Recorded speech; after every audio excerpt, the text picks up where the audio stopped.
Welcome to This Explainer. Today, we're unpacking an absolutely incredible bureaucratic dispatch known as the Acts of Pilate. We're going to examine a world-famous historical event, but strictly through the eyes of a deeply, deeply stressed Roman governor. We're looking at what is purported to be an official report sent directly from Pontius Pilate to Emperor Caesar himself, detailing the trial, the execution, and the rather chaotic aftermath of Jesus of Nazareth. It's a truly fascinating look at the intersection of cold, hard administration and the seemingly supernatural. Let's dive right into this with Pilate's opening warning to Emperor Caesar. He immediately sets the high stakes for what he views as a completely unprecedented political crisis in Judea. Pilate writes that the events of the last few days have been of such a bizarre character that they might actually alter the destiny of the Roman nation itself. He sounds completely overwhelmed here, almost cursing the very day he took over the government of Judea. Part 1. A turbulent province. So to really understand Pilate's mindset during this incredible narrative, we first have to look at the immense, crushing pressure he claims to be under while trying to govern a highly rebellious city. Jerusalem is painted in this report as a total powder keg. He reveals to Rome that he was left completely exposed to a volatile populace, commanding a mere 100-foot soldiers and a single centurion. That's it. He made a desperate plea for reinforcements to the prefect of Syria, but he was flatly denied because the prefect claimed he barely had enough troops to defend his own province. So Pilate is trapped in this momentary dread of a massive insurrection, deeply suspicious of the local religious leaders who he genuinely believes would betray their own mothers for power. And this brilliantly sets up the contrasting characters in Pilate's report. On one hand, he describes the local high priest, whose visit he found grave, deceitful, and just dripping with hypocrisy. But on the other hand, Pilate details his absolute awe at a young preacher named Jesus of Nazareth. Pilate describes spotting him leaning against a tree, noting his golden-colored hair, a celestial aspect, and this majestic, serene simplicity that stood in stark contrast to absolutely everyone else in this volatile city. Moving on to Part 2, Meeting the Nazarene.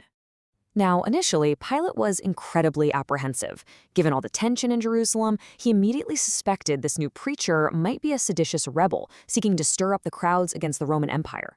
However, he sent his trusted secretary, Menonlus, a man very well acquainted with Hebrew, to secretly listen in on the crowds. Menonlus reported back with this famous maxim: "Render unto Caesar the things that belong to Caesar, and unto God the things that are God's." Hearing this, the governor was completely convinced that Jesus was actually a peaceful sage and a friend to the Romans, rather than some military threat. Because of this, Pilate secretly extended his protection, basically allowing the Nazarene the liberty to speak and gather disciples. Well, eventually things got so heated in the city that Pilate officially called him in for an interview. And this part is fascinating. Despite his proud Roman Spanish blood, Pilate writes that he was trembling with inexplicable fear in his own basilica, feeling as if his feet were literally fastened with iron to the marble pavement. Meanwhile, the Nazarene was perfectly calm. Pilate offered him political protection, an asylum right there in the Praetorium, but Jesus calmly rejected this earthly offer, pointing to the heavens and stating that his asylum was up there. Part 3. Conspiracy and Mob Rule. So, this perceived leniency from the Roman governor acts as a huge catalyst for a total breakdown of civil order during the Great Feast of the Passover. According to the dispatch, Pilate found his palace transformed into a besieged citadel. He was backed into a corner by 3 distinct political factions: the Herodians, the Sadducees, and the Pharisees. Though they definitely had their own motives, they were all united by their shared resentment of the Roman occupation and their bitter hatred of Jesus, who had spent 3 years severely reprimanding them, actually calling them a race of vipers and painted sepulchres. They used the temple treasury to bribe the tumultuous populace, who were now just screaming for execution. And if the intense political pressure wasn't enough, it's then wildly compounded by the supernatural. Pilate's Gallic wife throws herself weeping at his feet. She warns him of a terrifying vision she had the night before, begging him not to touch the holy man. She saw visions of Jesus walking on water, the torrent of Mount Kidron flowing with blood, columns giving way, and the sun completely veiled in mourning. She warns Pilate that absolute evil awaits him if he doesn't listen. Which brings us to Part 4, the trial and crucifixion. Overwhelmed by a mob howling so loudly the palace literally shook to its foundations, Pilate resorted to desperate administrative maneuvers to save a man he firmly believed was completely innocent. The crucial point here is how Pilate tried to weaponize Jewish legal loopholes. He pointed out to the mob that according to their own laws, a judge couldn't pass a death sentence without fasting for a whole day. He argued the Sanhedrin had to formally review the proceedings, that a flag had to be stationed at the court door, that a rider on horseback had to cry out for witnesses, and even that the prisoner had the right to turn back 3 times on the way to execution to plead new evidence. He was really hoping these complex procedural rules would stall the furious crowds. But his administrative tricks completely failed. He scourged Jesus, washed his own hands of the matter, and the execution moved forward. Pilate then vividly describes a terrifying, sensory nightmare during the crucifixion. He stood leaning against a column of his basilica as the day inexplicably darkened like a winter's twilight. He even compares the unearthly gloom to the skies during the assassination of Julius Caesar. Howling screams and shrieks echoed across Mount Zion, sounding unlike any civil commotion he had ever witnessed. To really hammer home the sheer cosmic scale of this event to Emperor Caesar, Pilate even cites contemporary reports. He quotes Dionysius the Areopagite as exclaiming that either the creator of nature is suffering or the universe itself is dissolving. Pilate also formally reports a simultaneous, deadly earthquake down in Lower Egypt that scared the superstitious masses almost to death.